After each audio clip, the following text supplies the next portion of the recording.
Hello, everyone. Today we will learn about the muscle composition structure of the upper limb muscles and general muscular markers of the whole body. First, let's take a look at the axilla.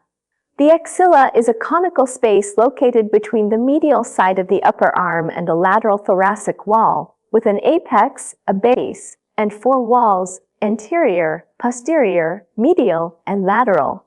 The anterior wall consists of the pectoralis major muscle and pectoralis minor muscle. The posterior wall consists of the subscapularis muscle, teres major muscle, latissimus dorsi muscle, and scapula. The medial wall consists of the upper chest wall, and the lateral wall consists of the coracobrachialis muscle, short head of biceps brachii, and humerus. The apex is a triangular space bounded by the clavicle, the upper edge of the scapula, and the first rib. The axillary artery, axillary vein, and brachial plexus, which run from the neck to the upper limb, enter the axilla through the superior opening. The base is composed of the axillary fascia and skin. In addition, the axilla contains a large amount of fat, lymph nodes, and lymphatic vessels. Deltopectoral groove. The deltopectoral groove is a narrow fissure between the pectoralis major muscle and the clavicular origin of the deltoid muscle, with the cephalic vein passing through it. Trilateral foramen and quadrilateral foramen. The trilateral foramen and quadrilateral foramen are two spaces located between the subscapularis muscle, teres major muscle, long head of triceps brachii, and the upper end of the humerus. The space medial to the long head of the triceps brachii is the trilateral foramen, through which the circumflex scapular artery passes. The lateral space is called the quadrilateral foramen, through which the posterior humeral circumflex artery and axillary nerve pass. Cubital fossa. The cubital fossa is a triangular depression located on the anterior side of the elbow joint. Its lateral boundary is the brachioradialis muscle. Its medial boundary is the pronator teres muscle, and its upper boundary is the line connecting the medial and lateral epicondyles of the humerus. The main structures in the fossa, from lateral to medial, are the tendon of biceps brachii, brachial artery and its branches, and median nerve. Carpal canal. The carpal canal is located on the palmar side of the wrist, bounded by the flexor retinaculum, also called the transverse carpal ligament, and the carpal groove. The tunnel contains the superficial and deep flexor tendons of the fingers, tendon of flexor pollicis longus, and median nerve.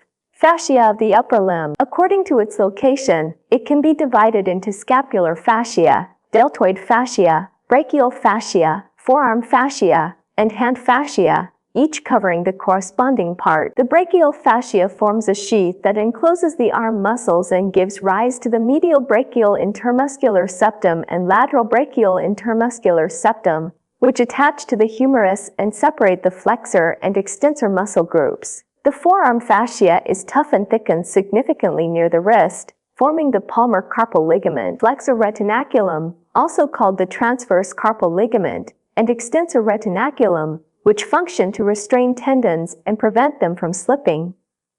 The flexor retinaculum is located distal to the palmar carpal ligament, spanning the carpal groove to form the carpal tunnel.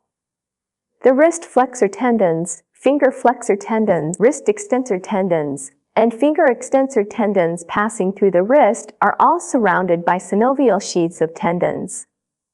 The palmar fascia is divided into superficial and deep layers.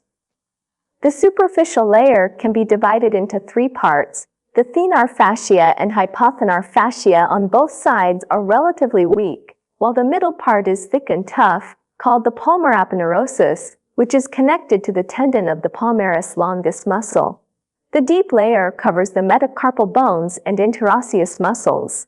Next, let's look at the muscular markers on the body surface. 1. Head and neck. Masseter muscle. When the teeth are clenched, a hard, strip-shaped prominence can be felt anterior superior to the mandibular angle and inferior to the zygomatic arch. Temporal muscle. When the teeth are clenched, a hard prominence can be felt in the temporal fossa and superior to the zygomatic arch. Sternocleidomastoid muscle. When the head is turned to one side, a long strip-shaped prominence can be clearly seen extending obliquely from the anteroinferior to the posterosuperior. 2. Trunk. Trapezius muscle. In the nape and upper back, the outline of its superolateral edge can be seen. Latissimus dorsi muscle. In the lower back, the outline of this muscle can be seen, and its inferolateral edge helps form the posterior axillary wall. Erector spinae muscle. The longitudinal muscular prominences on both sides of the spine are called the erector spinae. Pectoralis major muscle. It is a prominent muscular bulge on the anterior chest wall, and its lower edge forms the anterior axillary wall. Serratus anterior muscle. On the lateral chest wall, its muscle teeth can be seen in well-developed individuals. Rectus abdominis muscle. It is a longitudinal prominence on both sides of the anterior abdominal midline. In well-developed individuals, 3 transverse grooves can be seen above the umbilicus, which are the tendinous inscriptions of the rectus abdominis. 3. Upper limb. Deltoid muscle. It forms a rounded shape on the shoulder, with a small depression at its insertion in the middle of the lateral arm. Biceps brachii muscle. When the elbow is flexed, the fist is clenched, and the forearm is supinated, a bulging muscle belly can be clearly seen on the anterior arm. The tendon of this muscle can also be felt in the center of the cubital fossa. Triceps brachii muscle. On the posterior arm, below the posterior edge of the deltoid muscle, the long head of the triceps brachii can be seen. Brachioradialis muscle. When the fist is clenched and the elbow is forcefully flexed, the bulging muscle belly of the brachioradialis can be seen at the elbow. Palmaris longus muscle. When the hand is forcefully half-clenched and the wrist is flexed, the tendon of this muscle is clearly visible in the middle of the anterior wrist, above the wrist transverse creases. Flexor carpi radialis muscle. When the fist is clenched, the tendon of this muscle can be seen on the radial side of the palmaris longus tendon.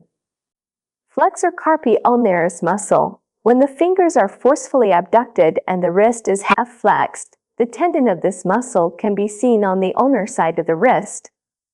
Anatomical snuff box. On the dorsal side of the wrist, when the thumb is extended and abducted, the tendons of the abductor pollicis longus muscle, extensor pollicis brevis muscle, and extensor pollicis longus muscle can be seen from radial to ulnar. There is a deep depression between the latter 2 tendons, called the anatomical snuff box. Extensor digitorum tendons. On the dorsal hand, when the fingers are extended, the tendons of this muscle extending to the 2nd to 5th fingers can be seen. 4. Lower limb. Quadriceps femoris muscle. When the thigh is flexed and adducted, the rectus femoris muscle can be seen within the angle formed by the sartorius muscle and tensor fasciae lati muscle. The vastus medialis muscle and vastus lateralis muscle are located in the lower part of the anterior thigh, medial and lateral to the rectus femoris, respectively. Gluteus maximus muscle. It forms a rounded shape on the buttocks. Biceps femoris muscle. Its tendon can be felt at the superolateral border of the popliteal fossa, inserting into the fibular head. Semitendinosus muscle and semimembranosus muscle. Their tendons can be felt at the superomedial border of the popliteal fossa, inserting into the tibia. The semitendinosus tendon is narrower, superficial, and slightly lateral, while the semimembranosus tendon is thick, rounded, and located medially and deep to the semitendinosus tendon. Extensor hallucis longus muscle. When the great toe is forcefully extended, its tendon can be felt anterior to the ankle joint and on the dorsum of the foot. Tibialis anterior muscle. Anterior to the ankle joint, its tendon can be felt medial to the tendon of the extensor hallucis longus.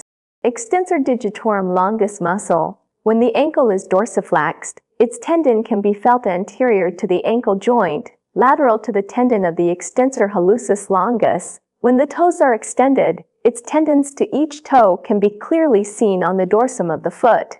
Triceps sciuri muscle, gastrocnemius muscle, and soleus muscle on the posterior side of the lower leg. The bulging muscle belly of this muscle and the Achilles tendon can be clearly seen.